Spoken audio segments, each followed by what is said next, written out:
नमस्ते। कभी सोचा है कि एक डॉक्यूमेंट तैयार करना एक तरह से आर्किटेक्ट का काम करने जैसा है। आप सिर्फ शब्द नहीं लिख रहे होते, आप अपने आइडियाज के लिए एक ढांचा तैयार कर रहे होते हैं, एक ऐसा घर जहां आपकी जानकारी आराम से रह सके। तो सवाल यही उठता है ना।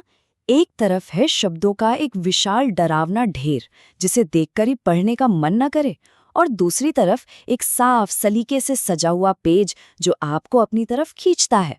आखिर इन दोनों में फर्क क्या है?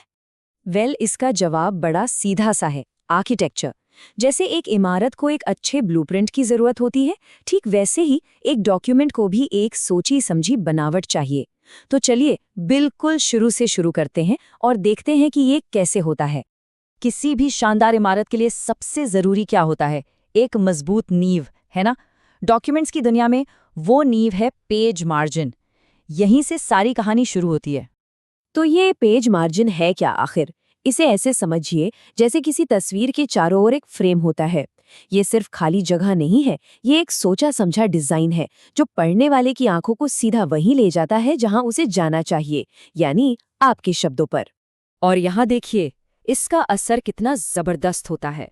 बाईं तरफ देखिए, शब्द एकदम किनारे से चिपके हुए हैं। कितना मतलब भरा भरा और थकाने वाला लग रहा है। अब जरा दाईं ओर नजर डालिए, शब्द वही है लेकिन सही मार्जिन के साथ। देखते ही एक खुली खुली जगह मिल जाती है जिसे व्हाइट स्पेस कहते हैं।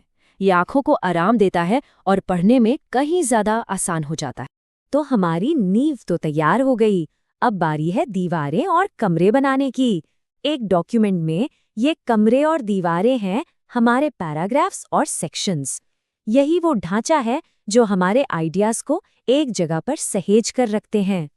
ठीक वैसे ही जैसे एक घर में अलग अलग कामों के लिए अलग अलग कमरे होते हैं, एक किचन, एक बेडरूम, एक डॉक्यूमेंट को भी अलग अलग पॉइंट्स को अलग करने के लिए पैराग्राफ की जरूरत होती है। इससे एक जैसी बातें एक साथ रहती हैं, एक कहानी बनती है जिसे समझना आसान होता है और पढ़ने वाला ढेर सारी जानकारी देखकर घबराता नहीं है। यहाँ एक और बहुत ही बढ़िया उदाहरण है। बाईं ओर हमारे पास टेक्स्ट की वही डरावनी दीवार है। इसे पढ़ना एक मेहनत का काम लगता है, लेकिन दाईं ओर वही टेक्स्ट पैराग्राफ में बटा हुआ है। अचानक ये कितना आसान, प्रोफेशनल और समझने लायक लग रहा है। ये सिर्फ दिखने की बात नहीं है, ये बात है क्लैरिटी की। तो ठीक है, हमारा ढांचा खड़ा हो चुका है, लेकिन घर अभी पूरी तरह तैयार नहीं है।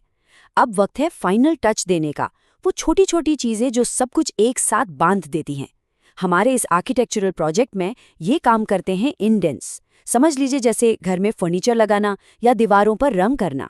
सबसे आम इंडेंट होता है फर्स्ट लाइन इंडेंट। ये एक छोटा सा विजुअल इशारा है जो पढ़ने वाले को बताता है, अरे यहाँ से एक नया आइडिया शुरू हो रहा है। और इसे सेट करना बहुत ही आसान है। बस अपना पैराग्राफ सेलेक्ट करें, रूलर पर मार्कर ढूंढें और उसे हल्का सा अंदर की तरफ खींच लें। बस हो गया काम। अब एक और खास तरह का इंडेंट होता है जिसे कहते हैं हैंगिंग इंडेंट। ये थोड़ा अलग है। इसमें पहली लाइन तो बाहर रहती है, जबकि बाकी सब कुछ अंदर की तरफ खिसक जाता है।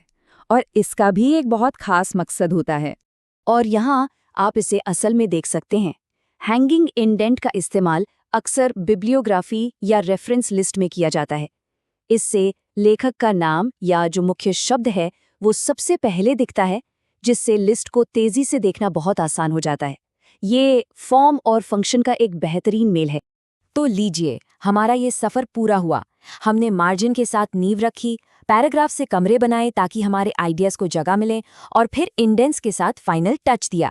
हमने एक ब्लूप्रिंट को एक पूरी रहने लायक इमारत में बदल दिया है। तो कुल मिलाकर बात सिर्फ नियमों की नहीं है। अच्छी फॉर्मेटिंग असल में एक तरह की हमदर्दी है। ये कहने का एक तरीका है, मैं आपके वक्त की कदर करता हूँ। मैं चाहता हूँ कि मेरे विचार आपको आसानी से समझ आएं। ये साफ और सलीके से बात करने का ही एक तरीका है। तो अगली बार जब एक खाली पन्ना सामने हो तो सिर्फ एक लेखक की तरह नहीं, एक आर्किटेक्ट की तरह सोचिए। अगर फॉर्मेटिंग आपके विचारों का घर है तो आप अपनी अगली इमारत कैसी बनाएंगे, वो कौन सी कहानी कहेगी, इस पर जरूर सोचिएगा।